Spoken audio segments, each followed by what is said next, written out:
السلام عليكم ورحمة الله وبركاته. إن الحمد لله نحمده ونستعينه ونستغفره ونعوذ بالله من شرور أنفسنا ومن سيئات أعمالنا. من يهده الله فلا مضل له ومن يضلل فلا هادي له. وأشهد أن لا إله إلا الله وحده لا شريك له وأشهد أن محمدا عبده ورسوله. يا أيها الذين آمنوا اتقوا الله حق تقاته ولا تموتن إلا وأنتم مسلمون. يا أيها الناس اتقوا ربكم الذي خلقكم من نفس واحدة وخلق منها زوجها وبث منهما رجالا كثيرا ونساء واتقوا الله الذي تساءلون به والأرحام إن الله كان عليكم رقيبا.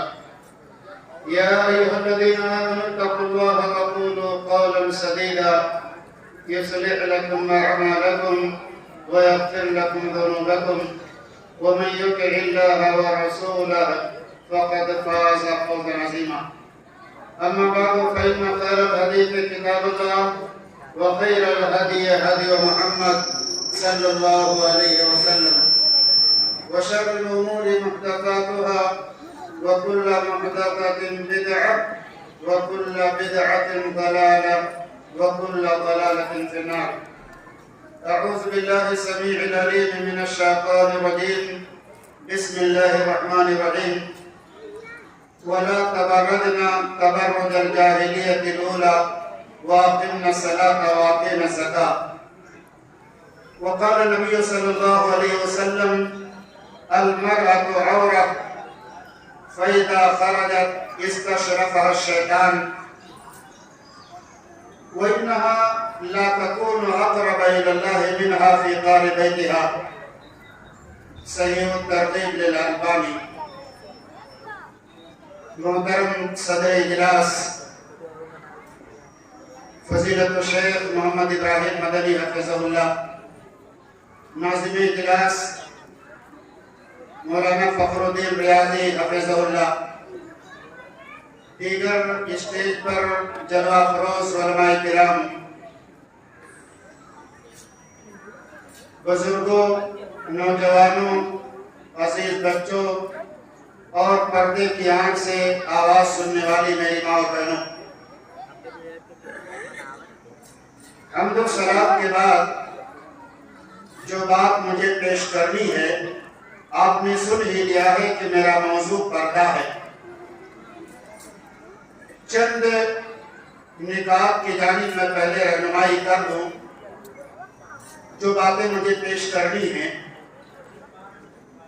نمبر 1، پردے کی ابتدا کب اور کیسے ہوئی؟ یاد رکھیے گا، پردے کی ابتدا کب اور کیسے ہوئی، پردے کے فوائد کیا ہیں، بے پردگی کے نقصانات کیا ہیں، ہم پردہ کیوں کریں، اور پھر اخیر میں ایک دو مثالیں سلف صالحین کی عورتوں کے آپ کے سامنے رکھے جائیں گے۔ ابھی آپ شیخ محترم سے خطاب سن رہے تھے معاشرہ کی اصلاح کے تعلق سے۔ معاشرہ کی اصلاح میں اہم کردار پردے کا ہے اور معاشرہ کے فساد اور بگاڑ میں اہم کردار بے پردگی کا ہے۔ اگر ہماری مائیں اور بہنیں پردے کا اہتمام کریں، یقین جانیے سماج اور معاشرے سے بہت ساری برائیوں کا خاتمہ ہو جائے گا۔ بے پردگی کی بنیاد پر ہماری مائیں اور بہنیں بھی بگڑتی ہیں، ہمارا نوجوان بھی بگڑتا ہے۔ شیطان کو ان دونوں صنف کو پریشان کرنے کا، راہ راست سے بھٹکانے کا، گمراہ کرنے کا راستہ ملتا ہے اور اس کے لیے طریقہ معلوم ہوتا ہے۔ اس لیے آئیے جو میں نے نکات بیان کی ہے اس پر سے میں بات کرتا چلوں تاکہ ادھر ادھر کی زیادہ باتیں نہ ہوں۔ پردے کی ابتدا کب اور کیسے ہوئی؟ اللہ کے نبی جناب محمد رسول اللہ صلی اللہ علیہ وسلم نے جب زینب بنت جہش رضی اللہ تعالی عنہ سے نکاح کیا، نکاح کے بعد آپ نے جو ولیمہ کیا، اور یہ آپ کو بتا دوں اللہ کے نبی صلی اللہ علیہ وسلم نے تمام ازواج میں، تمام بیویوں میں سب سے زیادہ جس بیوی سے شادی کے موقع پر ولیمہ کیا ہے، سب سے بڑا ولیمہ کیا ہے، وہ زینب بنت جہش رضی اللہ تعالیٰ عنہ ہے کہ گوشت اور روٹی کھلایا تھا۔ یہ آپ کا سب سے بڑا ولیمہ تھا زینب بنت جہش سے شادی کے موقع پر۔ اور کم سے کم تر جو ولیمہ اللہ کے نبی صلی اللہ علیہ وسلم نے کیا ہے وہ چند سا ستو یا پنیر اور کھجور ملا کر کے حلوہ بنایا گیا اور وہی لوگوں کو کھلا دیا گیا۔ یہ بھی اللہ کے نبی صلی اللہ علیہ وسلم کا ایک ولیمہ تھا۔ بہرحال ولیمہ جب کیا اللہ کے نبی صلی اللہ علیہ وسلم نے، حضرت انس رضی اللہ تعالیٰ عنہ بیان کرتے ہیں جب ولیمہ کیا اللہ کے نبی صلی اللہ علیہ وسلم نے، لوگ آئے، گھروں میں کھائے اور بیٹھے رہے۔ بہت سارے لوگ تو چلے گئے لیکن کچھ لوگ بیٹھے رہے۔ اللہ کے نبی صلی اللہ علیہ وسلم بھی اس گھر میں بیٹھے تھے۔ آپ کی نئی نویلی دلہن اور آپ کی بیٹی زینب بنت جہش بھی اسی روم میں اور اسی کمرے میں بیٹھی ہوئی ہیں، لیکن وہ اپنا رخ اور اپنا چہرہ دیوار کی جانب کر کے بیٹھی ہیں۔ اللہ کے نبی صلی اللہ علیہ وسلم یہ چاہ رہے تھے کہ کمرے میں جو لوگ بیٹھے ہیں وہ چلے جاتے تو اچھا ہوتا، اس لیے اللہ کے نبی صلی اللہ علیہ وسلم نے کئی مرتبہ، زبان سے تو کہا نہیں جا سکتا اس لیے کہ مہمان ہیں، آپ اٹھ کے چلے جاؤ، تھوڑا حیا اور شرم آئے گی میزبان کو۔ اللہ کے نبی صلی اللہ علیہ وسلم کا بھی یہی مسئلہ تھا، لیکن آپ نے کئی مرتبہ اٹھنے کی حیت اور شکل بنائی تاکہ یہ لوگ دیکھیں کہ نبی اٹھنا چاہتے ہیں تو یہ لوگ بھی اٹھ کر کے چلے جائیں، لیکن یہ لوگ نہیں اٹھے۔ اخیر میں ہوتے ہوتے ایک روایت کے مطابق دو لوگ، ایک روایت کے مطابق 3 لوگ بیٹھے رہے۔ اللہ کے نبی صلی اللہ علیہ وسلم اسے کمرے سے نکلے، ازواج مطہرات کے یہاں گئے، سلام دعا کیا، واپس آئے تو دیکھا بیٹھے ہیں۔ پھر اللہ کے نبی صلی اللہ علیہ وسلم واپس چلے گئے۔ دوسری مرتبہ کی بات ہے یا تیسری مرتبہ کی بات ہے، اللہ کے نبی صلی اللہ علیہ وسلم 2 مرتبہ آئے اور واپس چلے گئے، اور تیسری مرتبہ اللہ کے نبی صلی اللہ علیہ وسلم کو یہ بتایا گیا کہ وہ دونوں یا تینوں آدمی کمرے سے نکل کے جا چکے ہیں۔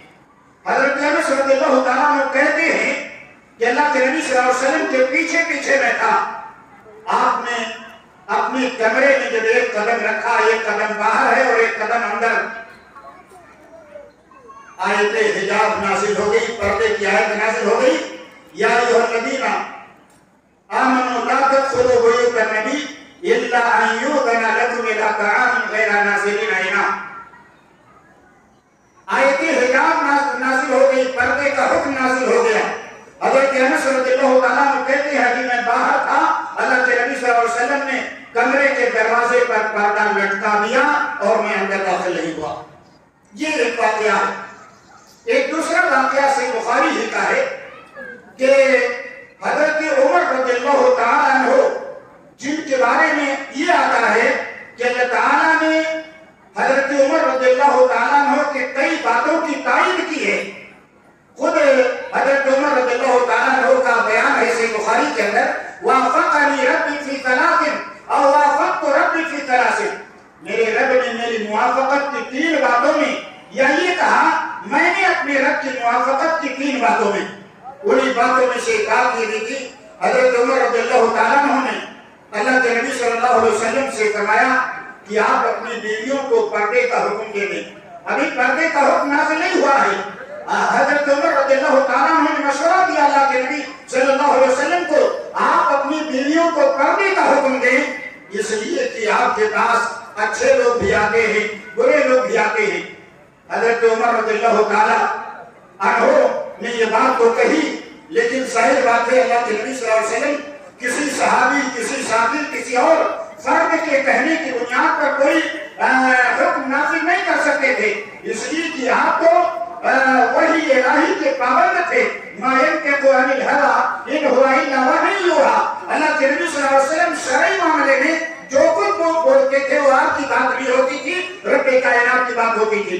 حضرت عمر رضی اللہ تعالیٰ عنہ نے مشورہ کیا.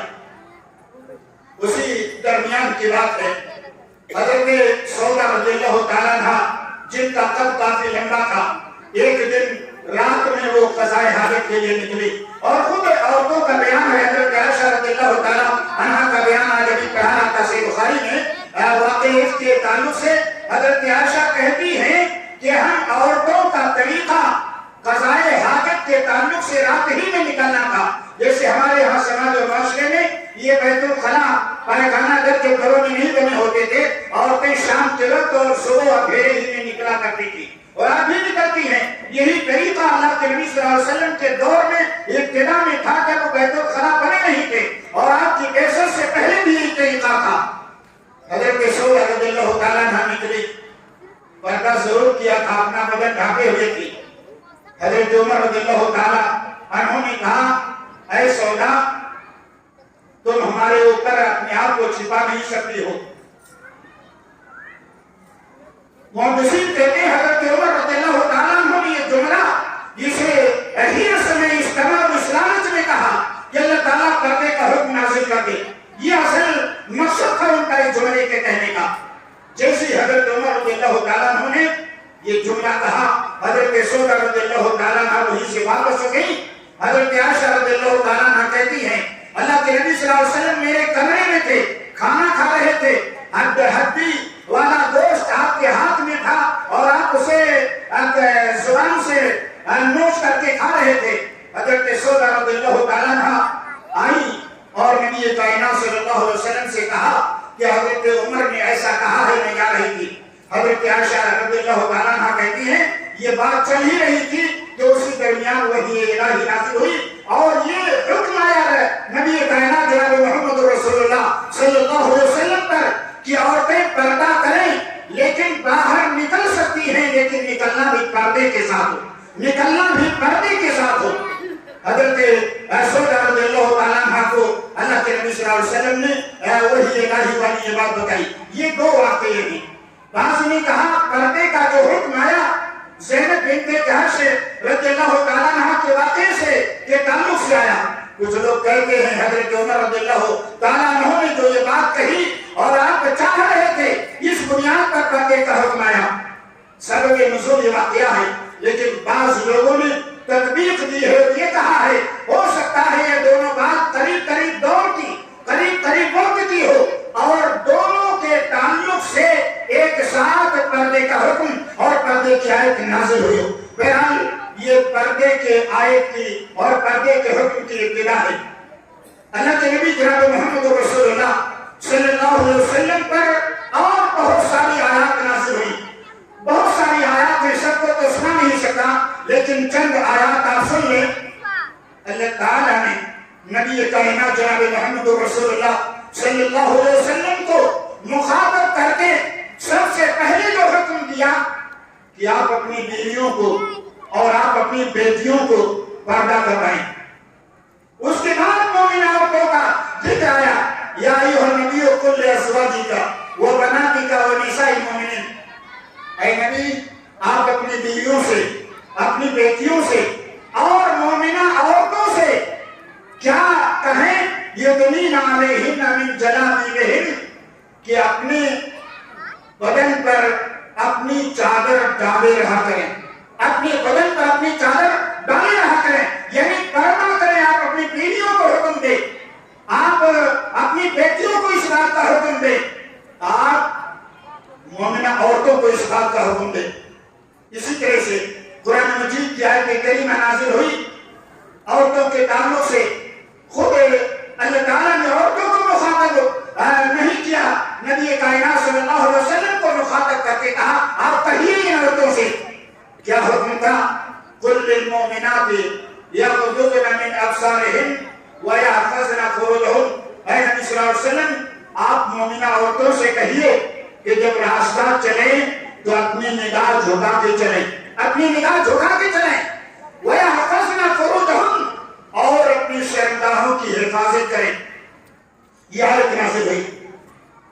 اسی طرح سے کئی آیتیں ہیں پردے کے تعلق سے، وہ بھی آیت ہے بڑی لمبی کہ پردہ کن سے کرنا ہے، پردہ کن سے کرنا ہے۔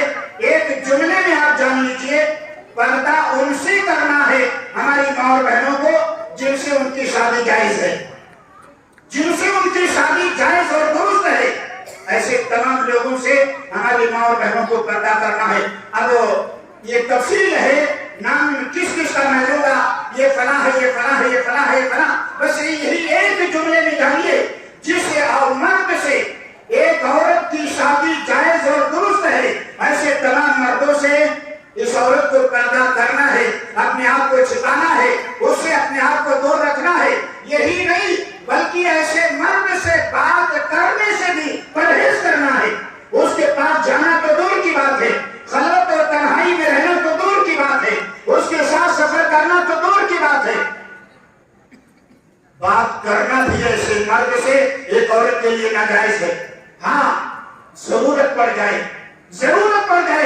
بلا گفتگو کیے بات کیے چارہ نہ ہو تو ایسی صورت میں رب کائنات نے اس تعلق سے حکم نازل کیا، اور حکم نازل کرتے ہوئے سب سے پہلے مخاطب کس کو کیا؟ نبی کائنات جناب محمد رسول اللہ صلی اللہ علیہ وسلم کی بیویوں کو، جبکہ یہ بیویاں اللہ کے نبی صلی اللہ علیہ وسلم کی جنتی ہے، یہ پاک باز خاتون ہے، لیکن اس کے باوجود رب کائنات نے ان کو حکم دیا سب سے پہلے، اور ان کو حکم دیتے ہوئے رب کائنات نے کیا فرمایا؟ یا نساء النبی لستن کاحد من النساء ان اتقیتن فلا تخضعن بالقول فیطمع الذی فی قلبہ مرض۔ کہ اے نبی کی بیویاں، اے نبی کی عورتوں، تم عام عورتوں کی طرح سے نہیں ہو۔ اگر تمہارے اندر تقویٰ ہے، اگر تمہارے اندر پرہیزگاری ہے، تو ایسی صورت میں کسی اجنبی مرد سے بات کرتے ہوئے اللہ نے فرمایا فلا تخضعن بالقول، بات کرتے ہوئے لچک نہیں ہونی چاہیے، بات میں بڑی مٹھاس اور نرمی نہیں ہونی چاہیے، اس لیے کہ نرم انداز میں گفتگو کرنے کی صورت میں، لچکدار آواز میں گفتگو کرنے کی صورت میں فیطمع الذی فی قلبہ مرض، جس کے دل کے اندر اس طرح کی باتیں ہوں گی، آپ کی نرم گوئی، نرم گفتاری، بہترین انداز میں گفتگو کرنا اس کے دل کے اندر اس مرض کو اور زیادہ کر سکتا ہے، یعنی اس کے دل کے اندر یہ بیماری اور یہ خطرہ جو اس کے اندر پہلے سے پڑ رہا ہے، اس کے دل کے اندر اور زیادہ بڑھ جائے گا، اور ایسی عورت کی جانب اس کی توجہ اور زیادہ ہو جائے گی۔ اس لیے کہا، نبی کی عورتوں سے کہا، جب بات کرنی ہو مردوں سے، اجنبی مردوں سے، فلا تخضعن بالقول، نرم انداز میں گفتگو نہ کیجیے۔ اس لیے کہ ازواج مطہرات ہیں، لوگ مسائل پوچھنے آتے تھے، شرعی اور دینی باتیں پوچھنے آتے تھے، مشکلات کا حل کروانے کے لیے ازواج مطہرات کے پاس، اور بطور خاص حضرت عائشہ صدیقہ رضی اللہ تعالیٰ عنہا کے پاس بہت لوگ آتے تھے۔ یہ حکم نازل ہوا ان لوگوں کے لیے، اور صحیح بات ہے اگر ازواج مطہرات کے لیے یہ حکم ہے جو کہ جنتی ہیں، نبی کی بیویاں ہیں، پاک باز خواتین ہیں، اگر ان کے لیے یہ حکم ہے تو ہماری مائیں اور بہنیں جن کی کوئی گارنٹی نہیں ہے کہ اچھی ہیں کہ اچھی نہیں ہے، کوئی گارنٹی نہیں ہے یہ جنت میں جائیں گی کہ نہیں جائیں گی، کوئی گارنٹی نہیں ہے کہ 25 سچی مومنہ ہیں یا نہیں ہے، ان کے لیے تو بدل کے اولا اس طرح کا نرم رویہ گفتگو کرتے ہوئے استعمال کرنا درست نہیں ہوگا۔ لیکن آج حالت کیا ہے؟ ہماری ماں اور بہنیں اجنبی مردوں سے جتنا بہترین انداز میں باتیں کرتی ہے، اتنا بہترین انداز میں اپنے شوہر سے بات نہیں کرتی ہے۔ اب اس سے تقریر کر رہے تھے کہ دونوں جانب سے ہر ایک دوسرے کو خوش کرنے کی کوشش کرے، یہی ہماری مائیں اور بہنیں ہیں۔ اپنے گھر میں جب رہیں گی جہاں زیب و زینت جائز ہے، جہاں ہر طرح کے شوہر کے ساتھ رہتے ہوئے ہر طرح کا ہنسی مذاق جائز ہے، ہر طرح کا لباس پہننا جائز ہے، زینت کی جو بھی شرعی اور جائز چیزیں ہو سکتی اس کا استعمال کرنا جائز ہے، لیکن ہماری ماں اور بہنیں اپنے شوہر کے پاس رہتے ہوئے سب